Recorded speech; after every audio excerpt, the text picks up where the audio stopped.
नमस्कार विद्यार्थियों। आज हम active mass and law of mass action के बारे में पढ़ेंगे। तो सबसे पहले हम एक्टिव मास के बारे में जानते हैं। एक्टिव मास, जिसको हिंदी में कहते हैं हम सक्रिय द्रव्यमान।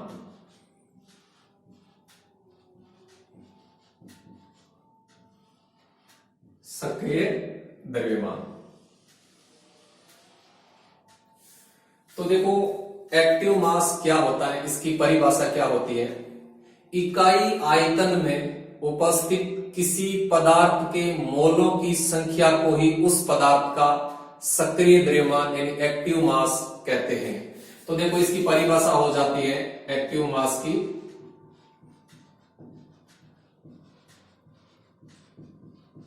एक्टिव मास होता है इकाई आयतन में उपस्थित मोलों की संख्या। इकाई आयतन में उपस्थित पदार्थ के मोलों की संख्या, यानी इकाई आयतन में उपस्थित पदार्थ के मोलों की संख्या को ही उस पदार्थ का एक्टिव मास कहते हैं, सक्रिय द्रव्यमान कहते हैं। तो ये सक्रिय द्रव्यमान की परिभाषा हो गई, इकाई आयतन में उपस्थित पदार्थ के मोलों की संख्या। अब देखो, किसी भी पदार्थ का जो एक्टिव मास होता है, एक्टिव मास को हम बड़े कोष्ठक के रूप में प्रदर्शित करते हैं।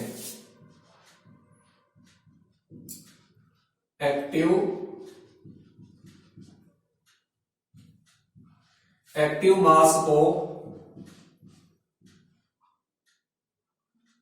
बड़े कोष्ठक के रूप में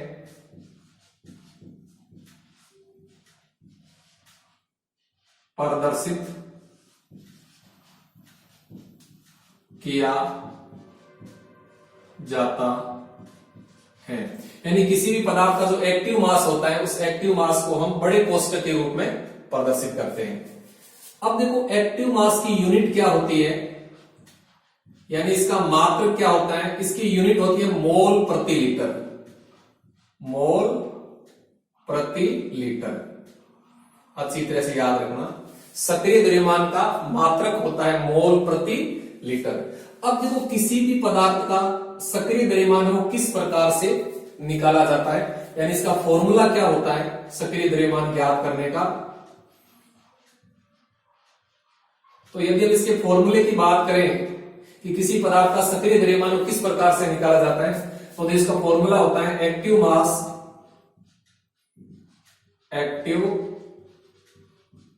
मास बराबर होता है, जिस पदार्थ का हम एक्टिव मास निकालना चाहते हैं उस पदार्थ की ग्राम में मात्रा। ग्राम में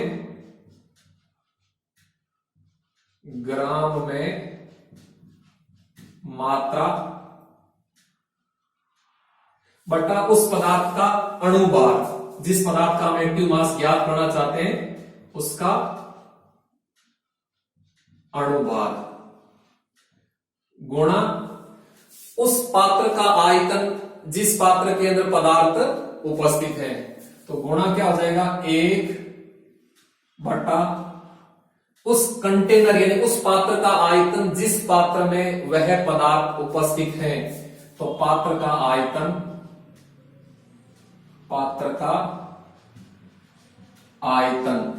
और ध्यान रखना पात्र का आयतन आपको लीटर में लेना है। किसमें लेना है, लीटर में लेना है। तो किसी भी पदार्थ का सक्रिय द्रव्यमान हम इस फॉर्मूले के द्वारा आसानी से ज्ञात कर सकते हैं। तो देखो, फॉर्मूला क्या है, फॉर्मूला है पदार्थ की ग्राम में मात्रा बटा पदार्थ का अनुभार गुणा 1 बटा पात्र का आयतन यानी जिस पात्र के अंदर वो पदार्थ उपस्थित है वो पात्र का आयतन आपको लीटर के अंदर लेना है। ठीक, अब देखो हम एक एग्जाम्पल के द्वारा, एक उदाहरण के द्वारा इस एक्टिव मास के फॉर्मूले को समझते हैं। तो देखो एक न्यूमेरिकल लेते हैं हम, एक 10 लीटर आयतन वाले पात्र में, एक 10 लीटर आयतन वाले पात्र में 34 ग्राम अमोनिया गैस उपस्थित है। यानी कंटेनर है जिसका वॉल्यूम 10 लीटर है, उस 10 लीटर वॉल्यूम वाले कंटेनर में 34 ग्राम अमोनिया गैस उपस्थित है। तो अमोनिया गैस का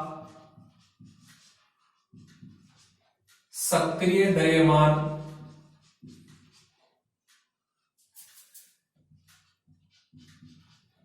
ज्ञात करो। ठीक, ये अपने पास में एक क्वेश्चन है। तो हम अमोनिया गैस का एक्टिव मास यहां ज्ञात करना चाहते हैं। तो देखो एक्टिव मास का फॉर्मूला क्या है, ये फॉर्मूला लगाएंगे हम। एक्टिव मास का फॉर्मूला होता है, वो लगा देंगे हम, एक्टिव मास। तो एक्टिव मास बराबर क्या होता है, देखो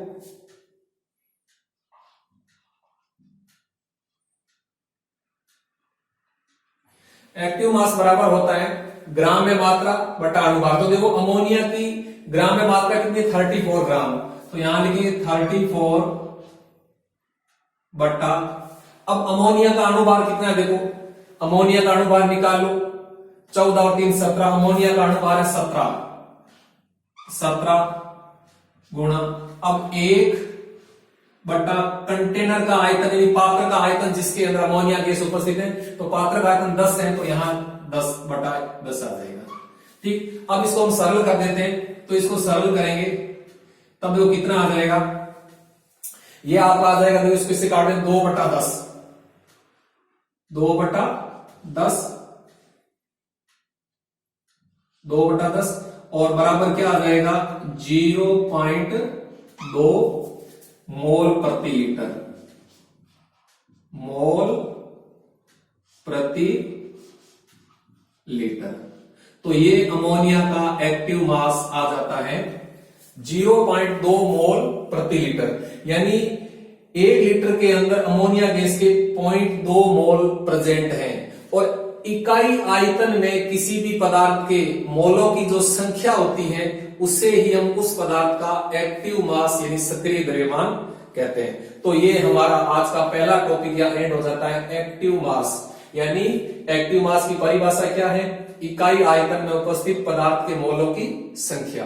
एक्टिव मास को हम बड़े कोष्ठक के रूप में प्रदर्शित करते हैं और इसकी यूनिट होती है मोल प्रति लीटर। और किसी पदार्थ का एक्टिव मास ज्ञात करने का जो फॉर्मूला है वो होता है, एक्टिव मास बराबर क्या होता है, पदार्थ की ग्राम में मात्रा बटा पदार्थ का अणुभार गुणा 1 बटा पात्र का आयतन लीटर में। जिस प्रकार से मान लीजिए हमारे पास में एक न्यूमेरिकल है कि 10 लीटर आयतन वाले पात्र में 34 ग्राम अमोनिया गैस उपस्थित है, तो अमोनिया गैस का सक्रिय द्रव्यमान ज्ञात करो। तो हम इस फॉर्मूले के द्वारा अमोनिया गैस का एक्टिव मास आसानी से ज्ञात कर सकते हैं। ठीक, अब हम आज का दूसरा बिंदु लेते हैं, लॉ ऑफ मास एक्शन।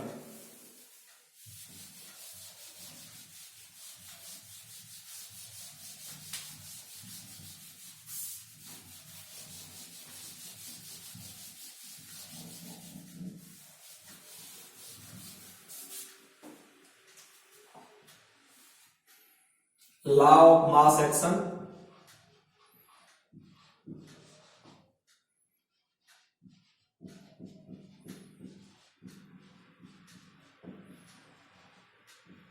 इसको हम हिंदी में सक्रिय द्रव्यमान का नियम कहते हैं। सक्रिय द्रव्यमान का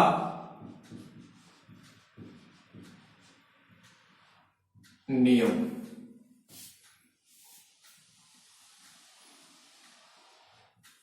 तो देखो लॉ ऑफ मास एक्शन यानी सक्रिय द्रव्यमान का नियम क्या है, तो इसके बारे में देखो। यह नियम सन 1867 में गुलबर्ग एवं वागे के द्वारा दिया गया। यानी ये जो नियम है, यह नियम 1867 में गुलबर्ग एवं वागे के द्वारा दिया गया।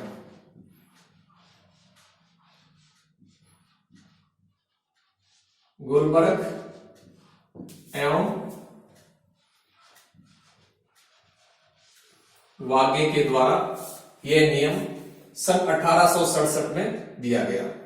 ठीक, अब देखो इस नियम को हम द्रव्य अनुपाती क्रिया नियम एवं वेग नियम भी कहते हैं। इससे द्रव्य अनुपाती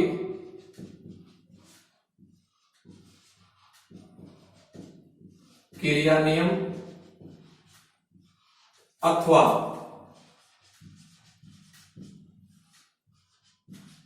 वेग नियम भी कहते हैं।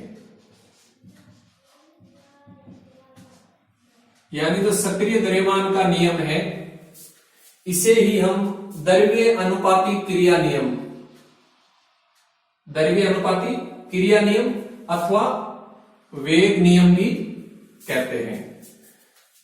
अब देखो ये नियम क्या है, लॉ ऑफ मास एक्शन क्या है। देखो इस नियम के अनुसार किसी रासायनिक अभिक्रिया का वेग उस रासायनिक अभिक्रिया में भाग लेने वाले क्रिया कारकों के सक्रिय द्रव्यमान के गुणनफल के समानुपाती होता है। यानी कोई केमिकल रिएक्शन है, उस केमिकल रिएक्शन की जो रेट होती है, जो वेग होता है, वो वेग उस केमिकल रिएक्शन में भाग लेने वाले क्रिया कारकों के सक्रिय द्रव्यमान यानी क्रिया कारकों की जो मोलर सांद्रता होती है उसके समानुपाती होता है। इसे ही हम सक्रिय द्रव्यमान का नियम कहते हैं। तो देखो सक्रिय द्रव्यमान का नियम क्या, दोबारा सुनिए। इस नियम के अनुसार किसी रासायनिक अभिक्रिया का वेग उस रासायनिक अभिक्रिया में भाग लेने वाले क्रिया कारकों के सक्रिय द्रव्यमान के गुणनफल के समानुपाती होता है। तो देखो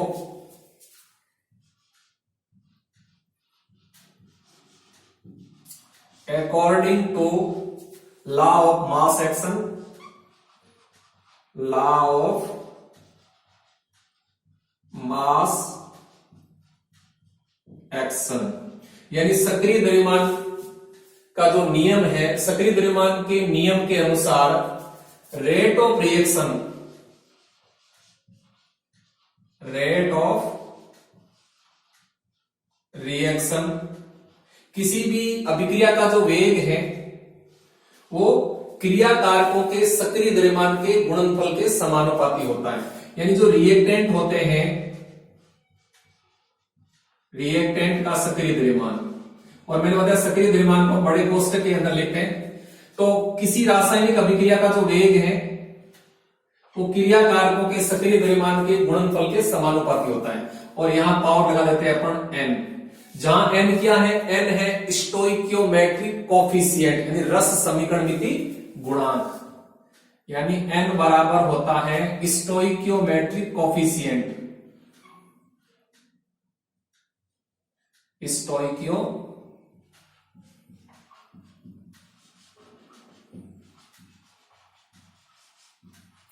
स्टोइकियोमेट्रिक कोफिशिएंट,